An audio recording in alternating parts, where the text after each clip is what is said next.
ఈరోజు నువ్వు ఈ సందేశం వినే వరకు నీ గుమ్మం వదిలి వెళ్ళనమ్మా. నీ కోసం వేచి ఉన్నాను. నన్ను నిరాకరించి నిర్లక్ష్యం చేసి నా మనసు నొప్పించవద్దు. నన్ను అవమానపరచుకు.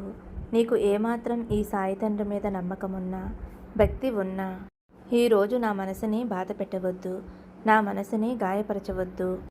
ఎందుకంటే ఈరోజు నీకోసం తీసుకువచ్చిన సందేశం తల్లి ఇది. సందేశం చూసే వరకు వినే వరకు వెనక్కి తిరిగి నీ ద్వారం నుండి వెళ్ళనమ్మా. ఈరోజు నాకు అవమానం జరగకుండా నువ్వే చూడు తల్లి. ఎందుకంటే నువ్వు నా అంశవి, నా హృదయానికి దగ్గరగా ఉండే ఒక బిడ్డవి.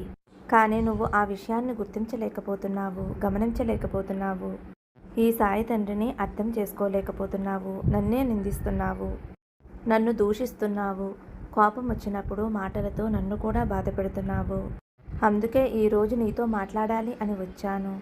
ఈరోజు 6 100 100 6 ఏది ఏమైనా సరే ఈరోజు నీతో మాట్లాడే వెళతానమ్మా. అంతవరకు నీ గుమ్మం వదలనంటే వదలను. నువ్వు ఎంతసేపటికి వస్తావో, ఎంతసేపటికి నీ సమయాన్ని ఖాళీ చేసుకుని వస్తావో అంతవరకు కూడా నేను వేచి ఉంటాను. నీ సాయి తండ్రిని ఇలా ఎదురు చూసేలా చేయటం నీకు భావ్యమా తల్లి? నీ మనసుకు న్యాయంగా ఉందా? న్యాయంగా ఉంటే నువ్వు అనుకున్నట్టే కానివ్వమ్మా. ఫ్రెండ్స్, మన బాబాగారు సందేశం కొనసాగించే ముందు మీకు ఎటువంటి సమస్యలు కష్టాలు ఉన్నా సరే ఒక్కసారి గురువుగారిని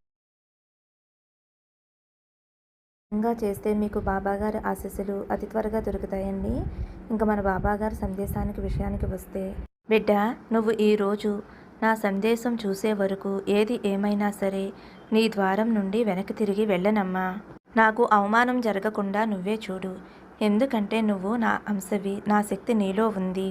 నా హృదయానికి దగ్గరగా ఉండేటటువంటి బిడ్డవి. నీ సాయిని నీతో మాట్లాడుతున్నాను. నీతో మాట్లాడాలి అని వచ్చాను. ఈ క్షణంలో నీ దగ్గరే కూర్చున్నాను. నీ పక్కనే ఉన్నాను. నీ మనసులోని సంకల్పాలు, బాధలు, కష్టాలు, కన్నీళ్ళు అన్నీ కూడా నేను చూస్తున్నాను. కానీ నువ్వు అనుకుంటున్నావు నేను ఒంటరిగా ఉన్నాను అని నీకు అనిపిస్తుంది. నీకు తెలియని విషయం ఏమిటో చెప్పనా తల్లి? నీ హృదయ లోతుల్లో నేను తిష్ట వేసుకుని కూర్చున్నాను. నీ ప్రతి కన్నీటి బొట్టు, మౌన పిలుపు, నీ గుండె చప్పుడు అన్నీ కూడా నాకు అందుతున్నాయి. ప్రపంచం నీ హృదయాన్ని పగలగొట్టింది, కానీ నేను మాత్రం నీ హృదయాన్ని పగలగొట్టను. నువ్వు ఎక్కడైతే మోడిబారిపోయావో అక్కడ నువ్వు మళ్ళీ చిగురించేలా చేస్తాను. పువ్వులు పూసేలా చేస్తాను. నువ్వు ఎవరిని ఎక్కువగా భావించావో వారు నిన్ను మోసం చేశారు. కానీ నిన్ను మాత్రం నా బిడ్డని చేసుకుని నేను నీ వద్దకు వచ్చాను. గుర్తుందా తల్లి? నువ్వు బయట ఉన్నప్పుడు ఈ చల్ల గాలిలోనూ, ప్రేమ గాలిలోనూ